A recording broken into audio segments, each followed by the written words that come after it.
Welcome to FK Super classes. Today it's our fourth lecture on electric charges and fields for class 12 chapter 1.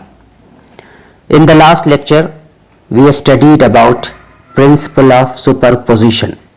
Through this principle we have learned that the force between two charges is not affected by the presence of other charges. We have also learned that if number of charges are interacting, then net electrostatic force on a given charge is the vector sum of the forces exerted on it due to all other charges. I explained all these with numericals. Today is our fourth lecture on electrostatics. The link of previous 3 lectures is given in description box. Please go through this for better understanding. Today I will discuss about the third charge in equilibrium type when the two charges are of same nature. Where should we keep the third charge on the line joining the two charges of same nature such that third charge is in equilibrium? We will see the detailed study and also discuss the shortcuts for numericals. यहाँ पर हमने दो charges लिए हैं, plus q and plus 4q. दो तरह के charge हैं हमारे पास, plus q and plus 4q. अब हम थर्ड चार्ज को किस जगह पे रखें on the line joining the centre of the two charge के थर्ड चार्ज इक्विलिब्रियम में आ जाए. फाइन. तो यहां पर 3 केस हो सकते हैं. या तो हम थर्ड चार्ज को प्लस 4q के राइट में डाल दें, इस साइड डाल दें प्लस क्यू को, जो थर्ड चार्ज है क्यू उसको हम प्लस 4q के राइट में डाल दें. या फिर सेकंड केस ये हो सकता है कि हम जो थर्ड चार्ज क्यू है उसको प्लस स्मॉल क्यू के लेफ्ट में डाल दें. और थर्ड केस ये हो सकता है कि जो थर्ड चार्ज क्यू है ना उसको हम प्लस स्मॉल क्यू और प्लस 4q के बीच में डाल दें. ये 3 केस हो सकते हैं जहां पर हम थर्ड चार्ज को डाल सकते हैं. अब हमें यह देखना है कि किस पोजीशन पे थर्ड चार्ज को जो कि Q है उसको डालने से जो थर्ड चार्ज हमारा वो इक्विलिब्रियम में आ जाए. अब यहां देखिए, अगर हम प्लस 4q के राइट में डालते हैं क्या इफेक्ट आएगा? 4q और q के बीच का अगर हम फोर्स को स्टडी करें तो एक रिपल्सिव फोर्स होंगे. प्लस 4q q को क्या करेगा? रिपेल करेगा. फाइन. और जो थर्ड चार्ज q है उसका इंटरेक्शन अगर हम प्लस स्मॉल q से देखें तो वो भी क्या करेगा? चूंकि सेम नेचर का है तो वो भी रिपेल करेगा. फाइन. तो यहां पर चूंकि दोनों का नेचर, दोनों चार्ज का नेचर प्लस 4q और प्लस स्मॉल q का जो थर्ड चार्ज है q जिसको हमने 4q के राइट में डाला है, दोनों का जो नेचर है वो रिपल्सिव है और एक डायरेक्शन में है. तो यहां पर आपका जो एफ नेट है ना वो जीरो नहीं हो सकता है. यहां पर एफ नेट जो है ना, अगर थर्ड चार्ज और प्लस 4q के बीच का फोर्स F1 है और थर्ड चार्ज और प्लस स्मॉल q का फोर्स F2 है, तो यहां पे जो F नेट होगा ना वो F1 प्लस F2 आ रहा है. तो ये जीरो नहीं हो सकता है. इसलिए प्लस 4q के राइट में हम q को अगर थर्ड चार्ज को डालते हैं तो यहां पर नेट फोर्स जीरो नहीं होगा. तो यहां इक्विलिब्रियम नहीं मिलेगा. थर्ड चार्ज को इक्विलिब्रियम में आने के लिए क्या कंडीशन होनी चाहिए कि थर्ड चार्ज का जो इंटरेक्शन है विथ प्लस 4q चार्ज और जो थर्ड चार्ज का इंटरेक्शन है विथ स्मॉल q चार्ज, दोनों का जो फोर्स है ना एफ नेट वो जीरो होनी चाहिए. फाइन. तो हमने देखा कि प्लस 4q के राइट में अगर हम चार्ज को, थर्ड चार्ज को प्लेस करते हैं तो नेट फोर्स जो है ना वो जीरो नहीं आ रहा है. ये कोई ना कोई पॉजिटिव वैल्यू आएगी. क्योंकि दोनों का फोर्स सेम डायरेक्शन में लग रहा है। फाइन। अगर हम थर्ड चार्ज को प्लस स्मॉल q के लेफ्ट में डालते हैं, अगर इस पोजीशन पे डालते हैं, फाइन, तो फिर क्या होगा, प्लस q और स्मॉल q के बीच का जो फोर्स होगा उसका डायरेक्शन इस साइड हो जाएगा। फाइन। और जो थर्ड चार्ज q है उसका और प्लस 4q का इंटरेक्शन का जो डायरेक्शन होगा, फोर्स का डायरेक्शन होगा, वो इसी साइड होगा। यहां अगेन दोनों का जो फोर्स है ना वो सेम डायरेक्शन में है, तो नेट फोर्स यहां भी क्या आ जाएगा, F1 plus F2। Fine.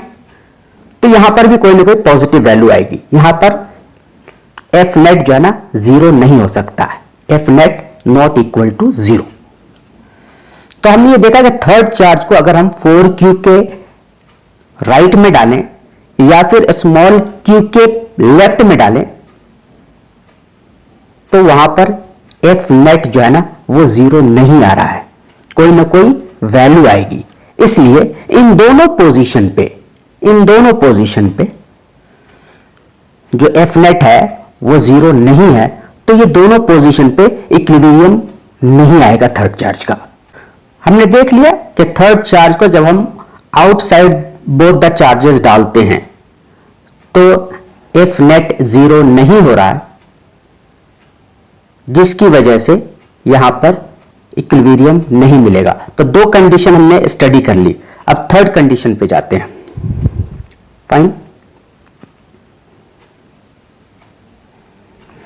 Third condition में देखिएगा, अगर हम थर्ड चार्ज को Q और 4Q के बीच में डालें, यहां डालते हैं in between 4Q and plus small q, इसके बीच में डालते हैं, तो फिर क्या फोर्सेस आते हैं इस पे। तो 4Q की वजह से जो थर्ड चार्ज Q पे जो फोर्स आएगा वो रिपेल करेगा, तो इस डायरेक्शन में जाएगा। फाइन। और स्मॉल q की वजह से थर्ड चार्ज पे जो फोर्स का डायरेक्शन होगा ये भी रिपेल करेगा, तो इसको इस साइड रिपेल करेगा, ये along the line joining the center of the two charge। Fine. अब यहां पर हम ये दिख रहा है कि फोर्स का डायरेक्शन प्लस 4q और स्मॉल q की वजह से अलग अलग है। इसको अगर हम F1 सपोज करें, इसको F2 सपोज करें, तो यहां पर F1 प्लस F2 जो है ना वो इक्वल टू 0 हो सकता है। फाइन। चूंकि डायरेक्शन अलग है फोर्स का, तो फिर यहां पर नेट फोर्स जो है ना वो 0 हो जाएगा। ओके। यहां से हमें समझ में आ गया कि थर्ड चार्ज को हमें जो है ना प्लेस करना पड़ेगा in between both the charges. So when the two charges are of same nature then third charge will be in equilibrium when placed in between both the charges। ये concept हमारा clear हुआ कि हम third charge को किस position पे डालेंगे कि हमारा थर्ड चार्ज इक्विलिब्रियम में रहे, कितने डिस्टेंस पर आएगा इन between both the charges, third charge के इक्विलिब्रियम में रहे। तो आप एक सिंपल अंडरस्टैंडिंग के लिए कर सकते हैं, फिर हम डिटेल में देखेंगे नेक्स्ट स्लाइड में। ये तो क्लियर है कि हमारा Q यहीं पर आएगा, बीच में आएगा इन दो चार्जेस के, प्लस Q और प्लस 4Q के बीच में। अब जो है इस Q पे जो नेट फोर्स होगा ड्यू टू प्लस 4Q और ड्यू टू प्लस Q, जो थर्ड चार्ज है उसको हमें प्लस 4Q से दूर रखना पड़ेगा और closer to the smaller charge plus Q। जैसे डिस्टेंस बढ़ेगा तो फोर्स कम हो जाएगा और डिस्टेंस कम रहेगा तो फोर्स ज्यादा रहेगा। तो जो चार्ज की वजह से फोर्स बढ़ रहे थे, डिस्टेंस की वजह से वो कम हो जाएंगे, और जो चार्ज की वजह से प्लस Q स्मॉलर चार्ज था, तो चार्ज की वजह से जो फोर्स कम हो सकते थे तो उसको डिस्टेंस कम करके उसको फोर्स को बढ़ा सकते हैं। तो इस तरीके से हमें Q को एडजस्ट करनी पड़ेगी।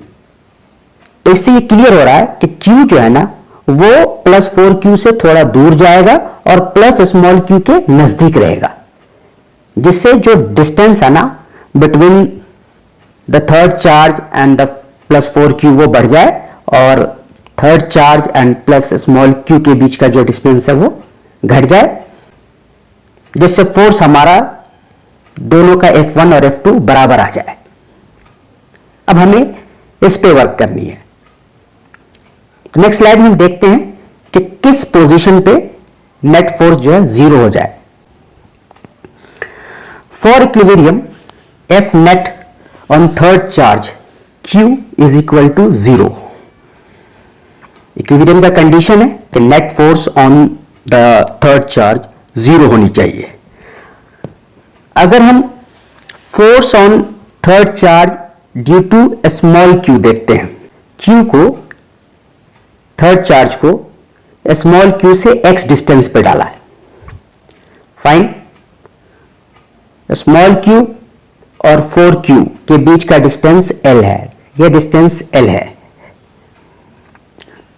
हमने जो है थर्ड चार्ज को प्लेस किया at a distance of x from small q, small q से x डिस्टेंस पे हमने थर्ड चार्ज को प्लेस किया, तो डिस्टेंस बिटवीन थर्ड चार्ज और 4q क्या हो जाएगा, l माइनस एक्स। तो force on third charge due to small charge q क्या आ जाएगा, k small q into third charge q upon X square. X is the distance between smaller charge and the third charge. इसको हमने F1 मान लिया। Fine, F2 जो force है वो force on the third charge due to 4q charge क्या आ जाएगा, वो k into 4q into the third charge q upon l minus X का होल स्क्वायर। चूंकि ये डिस्टेंस थर्ड चार्ज और 4q के बीच का डिस्टेंस क्या है, l माइनस एक्स। इक्विलिब्रियम में लाने के लिए थर्ड चार्ज को F net is equal to 0 करना है। अब इसके लिए क्या होना चाहिए कि जो फोर्स है on the third charge due to small q and force on the third charge due to 4q वो बराबर होनी चाहिए। तो क्या हो जाएगा, F1 is equal to F2। यहां पर दोनों को हम इक्वेट कर दिए, तो यहां से हमें मिल गया l minus x upon x का whole square is equal to 4। फिर यहां से और इसको सिंप्लीफाई किए तो l minus x upon X is equal two plus minus 2। Fine, अब यहां पे दो कंडीशन आ रहे हैं कि l minus x upon X is equal to 2, एक कंडीशन ये हो गया, और l minus x upon X is equal to minus 2, एक कंडीशन ये हो गया। अब हमें ये देखना है सॉल्व करके कि कहां पर जो x है उसकी वैल्यू सही आती है, पॉजिटिव आती है। फाइन, तो इसको जब मैं सिंप्लीफाई किया l minus x upon x equal to 2 को, तो यहां पे x की वैल्यू आ गई l/3। जब इसको हमने सिंप्लीफाई की l minus x upon x equal to minus 2 को, तो x की वैल्यू आ गई माइनस l। माइनस l का मतलब है कि ये आउटसाइड द जो डिस्टेंस है बिटवीन द चार्जेस उसके बाहर लाई कर रहा है, आउटसाइड बोथ द चार्जेस। जो हमने अभी पिछले स्लाइड में ये समझा है कि जो थर्ड चार्ज होगा इक्विलिब्रियम में तभी होगा जब वो इन बिटवीन बोथ द चार्जेस होंगे। तब अगर ये आउटसाइड बोथ द चार्ज लाई कर रहा तो उस केस में इक्विलिब्रियम नहीं मिलेगा, थर्ड चार्ज इक्विलिब्रियम में नहीं आएगा। सो ये जो case x is equal to minus l, this condition is not possible because it lies outside of L. So third charge q should lie at a distance of l/3. Only this condition satisfy. So this charge q should lie at a distance of l/3 from charge q, small q. जो smaller charge है ना उससे l/3 के distance पे जो third charge है उसको position करनी पड़ेगी, तभी हमें इक्विलिब्रियम मिलेगा। So that third charge will be in equilibrium. तो यहां से एक और हमें इंफॉर्मेशन मिलती है कि थर्ड चार्ज होगा ना वो स्मॉलर चार्ज के क्लोज होगा। क्यों होगा?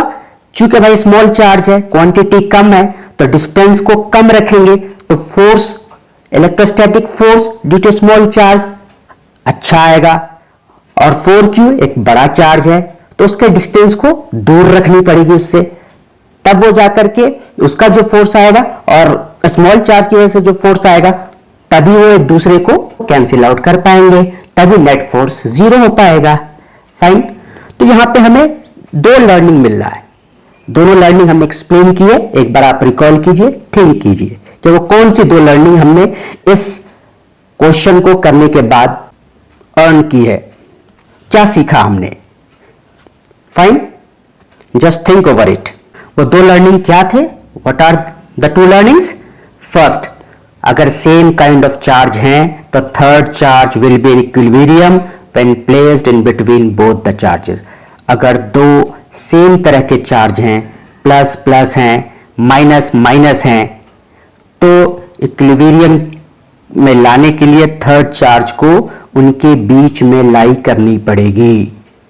For the same kind of charge either positive और नेगेटिव, दोनों का नेचर चार्ज का सेम होना चाहिए, तो third charge will be equilibrium when placed in between both the charges. Fine. और सेकेंड लर्निंग क्या रही हमारी कि third charge will be placed closer to smaller charge. जो थर्ड चार्ज होगा वो स्मॉलर चार्ज के नजदीक होगा। क्यों? इसलिए कि इसका मैग्नीट्यूड कम है तो डिस्टेंस भी कम रखनी पड़ेगी, तभी जो फोर्स आएगा वो बराबर हो सकता है बड़े वाले चार्ज के फोर्स की से, क्योंकि उसका डिस्टेंस ज्यादा हो जाएगा। तो थर्ड चार्ज को हमें जो है ना क्लोजर टू स्मॉलर चार्ज रखना पड़ेगा। फाइन। अब हमने एक और चीज बताई थी अपने स्टार्टिंग में, शॉर्टकट भी डिस्कस करेंगे।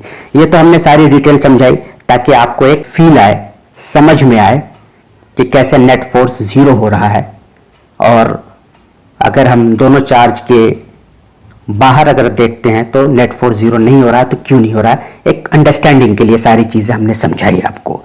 अगर न्यूमेरिकल आए एमसीक्यूज में, शॉर्टकट आप ले सकते हैं, क्योंकि वहां पर आपका टाइम बहुत इंपॉर्टेंट होता है, तो हम ये शॉर्टकट यूज कर सकते हैं जब भी हमें डिस्टेंस निकालना हो कि किस पोजीशन पे किस जगह पर थर्ड चार्ज को हम लाई कराएं जिससे हमारा थर्ड चार्ज इक्विलिब्रियम में आए। अगर दोनों चार्ज जो है वो सेम नेचर का है तो ये ध्यान रखिएगा। इसके लिए शॉर्टकट है ये, x जो डिस्टेंस होगा फ्रॉम द स्मॉलर चार्ज, वो x is equal to root under q1 divided by root under q2 plus root under q1 into l। इसका मेमोराइज कर लीजिएगा। x is equal to root under q1 divided by root under q2 plus root under q1 into l। ये ध्यान रखिएगा। अब q1 क्या है? q1 smaller charge होगा। फाइन, जैसे हमारे इस क्वेश्चन में q1 ही स्मॉलर चार्ज है। q2 लार्जर चार्ज होगा, जो हमारे क्वेश्चन में जो 4q था, q2 वो लार्जर चार्ज था। और x जो होगा distance of third charge from smaller charge, जो आप थर्ड चार्ज जो q है उसका स्मॉलर चार्ज से डिस्टेंस है, और l जो होगा distance between the two charge होंगे। अगर हमने जो लास्ट क्वेश्चन जो हमने किया था जिसका हमने आंसर l/3 निकाला था, इसको अगर हम पुट करके इस क्वेश्चन में देख सकते हैं, q1 स्मॉल q है, q2 4q है, l distance between the charges. ये था हमारा प्रीवियस क्वेश्चन में। अब x equal to root under q1, root under q1 क्या हो जाएगा? रूट अंडर q हो जाएगा, जो q1 is the smaller charge, हमारे पास रूट q जो था स्मॉलर चार्ज था, तो root under q divided by root under q2 क्या था? 4q, तो रूट अंडर 4q लिख दिया हमने, plus q1 root under q1 क्या? रूट अंडर q हो जाएगा, जो q1 हमारा स्मॉल q है, into l distance between the two charge हमारा l ही था। तो यहाँ आप इसको सिंप्लीफाई किया तो x equal to root under q divided by 2 + 1 into root q into l। अब रूट q से रूट q कैंसिल हो जाएगा, तो x आ जाएगा l/3। Fine. So this shortcut will help you in solving the numericals. Okay, that's all for today. In the next lecture we will study about the third charge in equilibrium type when two charge are of opposite nature. इस lecture में हमने दो charge को same nature का रखा था, दोनों positive charge थे, और सेम कंडीशन दोनों अगर नेगेटिव चार्ज होंगे तब भी वही होगा कि थर्ड चार्ज आपको in between the both the charges lie करेंगे. अगर अपोजिट नेचर का चार्ज होगा तब कहां थर्ड चार्ज को पुट करेंगे जिससे हमारा थर्ड चार्ज इक्विलिब्रियम में आए, इसको आप भी थिंक करना. नेक्स्ट लेक्चर में हम पूरा एक्सप्लेन करेंगे, डिटेल में बताएंगे आपको. जब तक आप भी थिंक करते रहिए. That's all for today. Thank you so much.